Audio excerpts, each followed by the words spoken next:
ఓం శ్రీ గురు దత్తాత్రేయాయ నమః. శ్రీ గురుచరిత్ర అధ్యాయము 9. ఈ అధ్యాయంలో మనం కార్తవీర్యార్జునునికి జమదగ్ని ఆతిథ్యమసుగుట, జమదగ్ని మహర్షి ఆశ్రమ గోవు అయిన సురభిని కార్తవీర్యార్జునుడు అపహరించుట, పరశురామ కార్తవీర్యార్జునుల ద్వంద్వ యుద్ధము, కార్తవీర్యార్జునుని సంహారము మొదలగు విషయాలు క్షుణ్ణంగా తెలుసుకుందాం. ధర్మాత్ముడు, నీతిమంతుడు అయిన కార్తవీర్యార్జునుడు ఒక రోజున రథారూఢుడై వేట నిమిత్తము అరణ్యమునకు బయలుదేరినాడు. అతను తిరిగి వచ్చినప్పుడు జమదగ్ని మహర్షి ఆశ్రమమునందు ప్రవేశించినాడు. అతనితో పాటు అతని మంత్రులు మరియు సైన్యం కూడా ఉన్నది.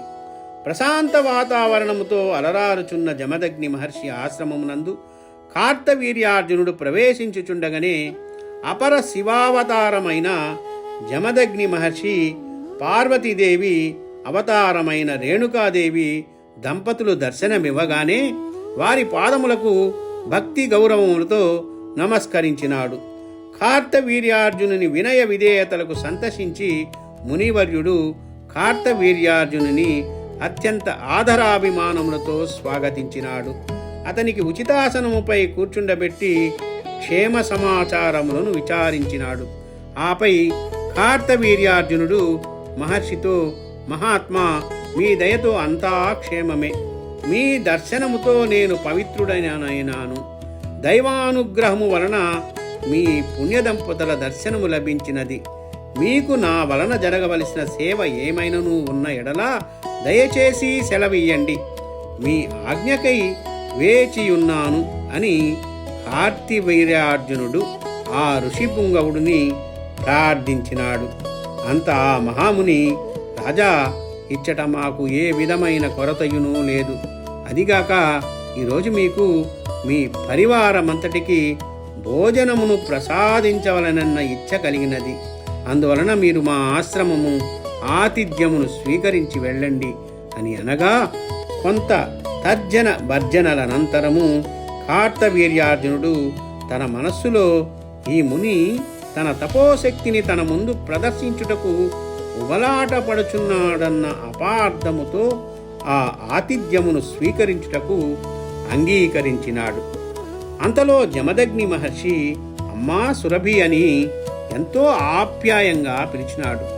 రాజు మాత్రం ఈ పిలుపు ఎవరో ఆశ్రమ బాలికను ఉద్దేశించినదనే అభిప్రాయంతో అటు ఇటును చూడసాగాడు.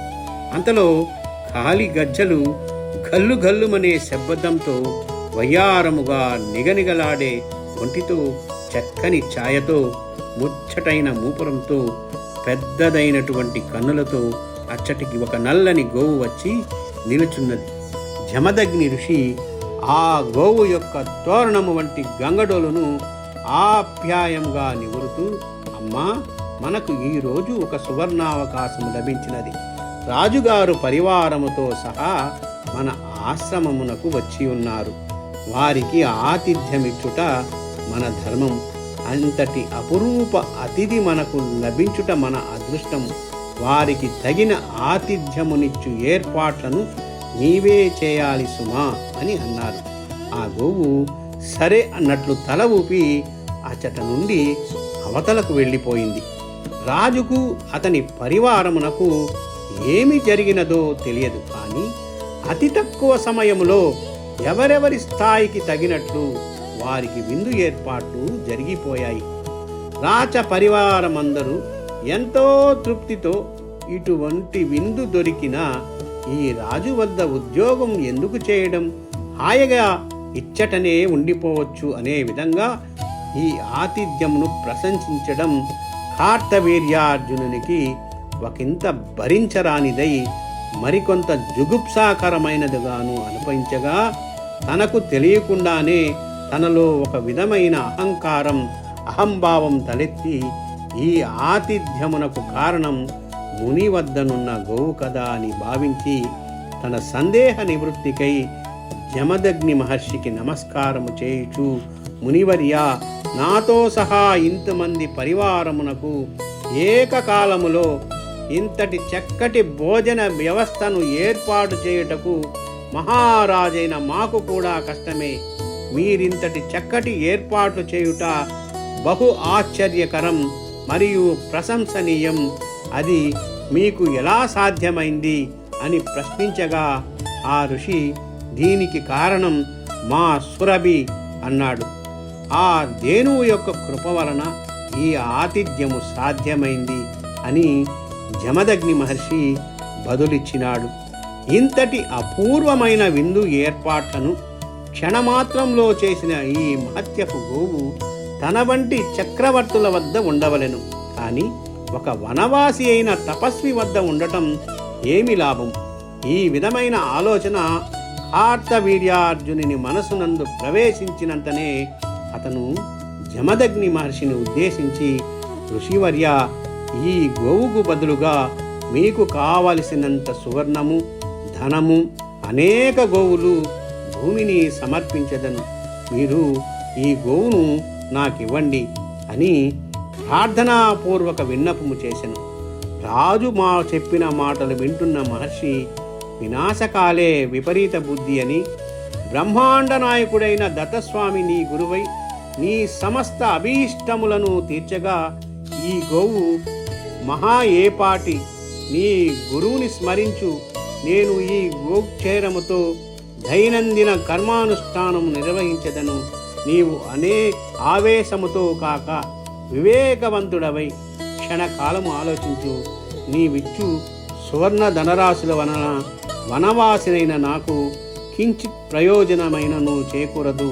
అందువలన నీవు ఈ ఆలోచనను మానుకొనుము అని ఎంతో సౌమ్యముగా కార్తవీర్యార్జునునకు తెలియజెప్పారు.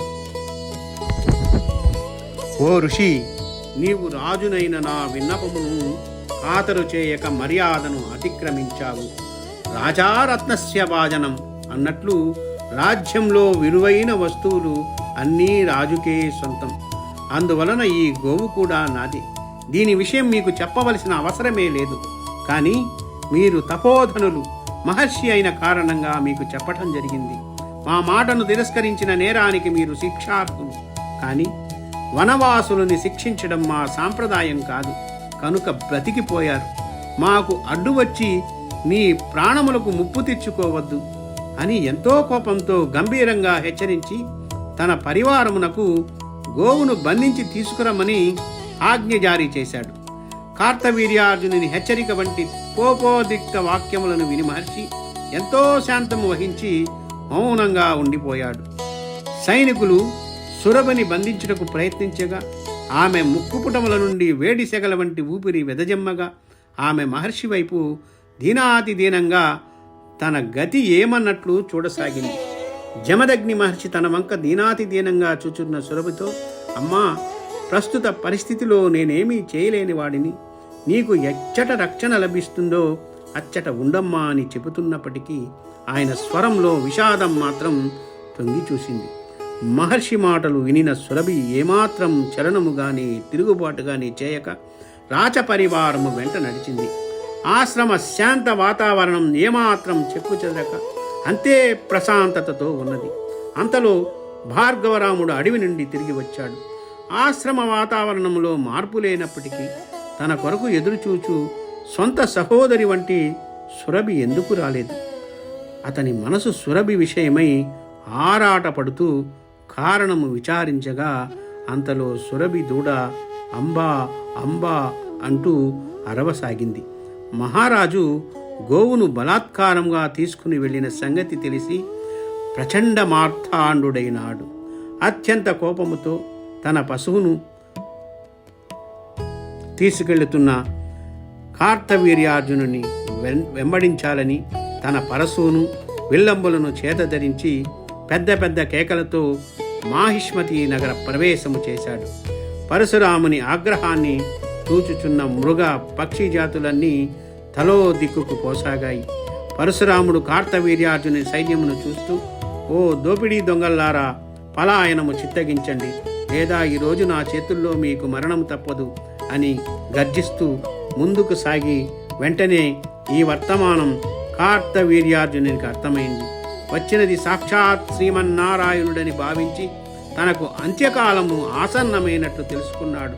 తాను దత్తస్వామి నుండి పొందిన వరము యుద్ధమునందు మరణమందుట అయినా లేదా ఆయనతో సమానమైన వీరుని చేత వధించబడుట అనునవి.